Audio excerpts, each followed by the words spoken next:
Let me share with you first.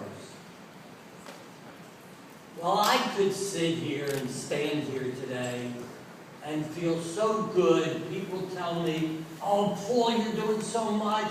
Another state calls, everything's, oh, New Jersey. And I could sit there and say, yeah, we're doing it. But I am scared. I'm scared today.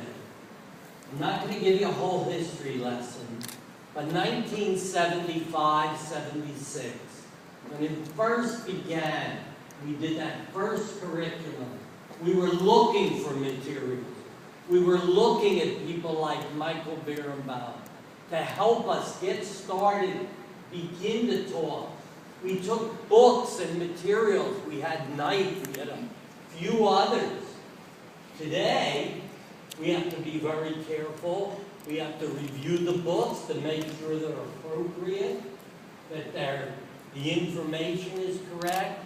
We have to make sure that we don't fall into certain traps. But that's not my fear. I know as good educators, we can do that. We can take material, we can adjust it, we can incorporate it, we can use even some of the fiction books and make sure the kids know the real story behind it. But I'm concerned, what will 20 years from now look like? There are a lot of good signs for us, but there's also some danger signs. And that's what I want to share a little bit with you today. So maybe today what we do will not let Holocaust education be in a back room, like the overhead projector. Oh, Mrs. Green used to use that, but we don't use it anymore. And it's put away. Or the cassette, or any new technology. In years from now, someone will say, oh, they don't use that smart board because only Mrs. So-and-so. I'm concerned because of what's happening in education. 60 days next year are given to test days. If you haven't seen the schedule yet, 60 days in the public schools will be test days. Now that doesn't mean they're all the children all the time, but I know what happens in a school. The school is on half day, the school is reduced, someone has to go proctor another place. Testing, evaluation, both teacher evaluation and assessment of children. Science and math, not social studies, not language arts, Common Core standards in math and science. Administrators who have called me and said, oh, we don't have to do the Holocaust anymore.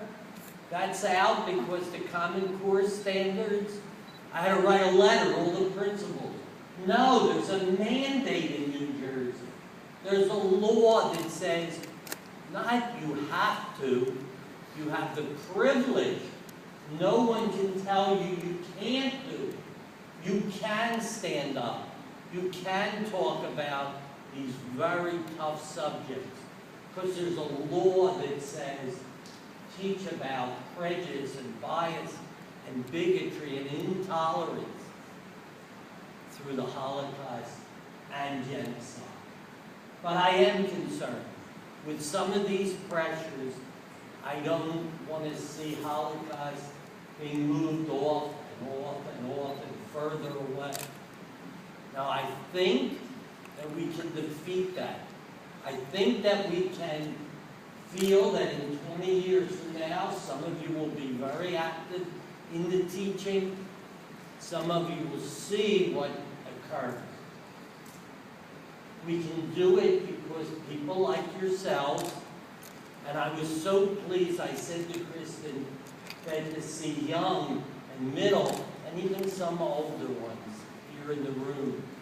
I was so pleased to see that, because that's what we need, that continuation. But one of the big things that I'm going to try to share with you that I think we have to sort of not relook, but be willing to talk about Holocaust education in the bigger picture. That I find that when we have a workshop that deals with the Holocaust, and we'll say, this is the Holocaust from A to Z, I'll get certain people. But I want to see Holocaust education taught in every school district, whether it be an all-white school district, all black, all Hispanic. You know that we're a very segregated school system in New Jersey. Very diverse, but a very segregated school district. So we have to be creative, and we have to be innovative, and we have to do things to bring others into the fold and to want to learn. Now, what I'm going to share with you is what I believe needs to happen. Some may disagree. We can have a good argument about it, good discussion. But I think we have to be more inclusive in our studies than exclusive. Yes, the Holocaust has that uniqueness. Yes, we know all of those things. I'm going to give a history lesson to this group.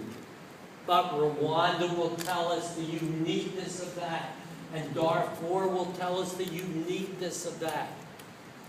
The more that we can, and I have seen it now for a number of years, the more that we're inclusive and talk about others, the more I can teach, not only to a large audience, but about the Holocaust. I can use the Holocaust as examples. I can bring it in, and it gets me into into so many other places when I'm talking about other groups. Anything that you can do, anything that you can do to build partnerships, to build relationships with other groups, the Muslim group, the African American group, the Amistad Commission, the Italian Commission, the Greek Commission, any of the groups, any of your communities. I feel it so deeply inside me that if we don't build Holocaust as part of, I want everyone to say, you know, when we first started, it was Mrs. Greenberg and Mr. Goldberg and Mr. Stein who was doing the teaching of the Holocaust. They probably fell into the trap at school district by saying, oh, we have to do this. Oh, you're a good one. Oh, I'll pick you. Why? Probably some anti-Semitic feelings were there, in a way. But now I look around the state of New Jersey, and that's why I have such hope. I look around in this room, the people here. You're the ones, and all of your colleagues.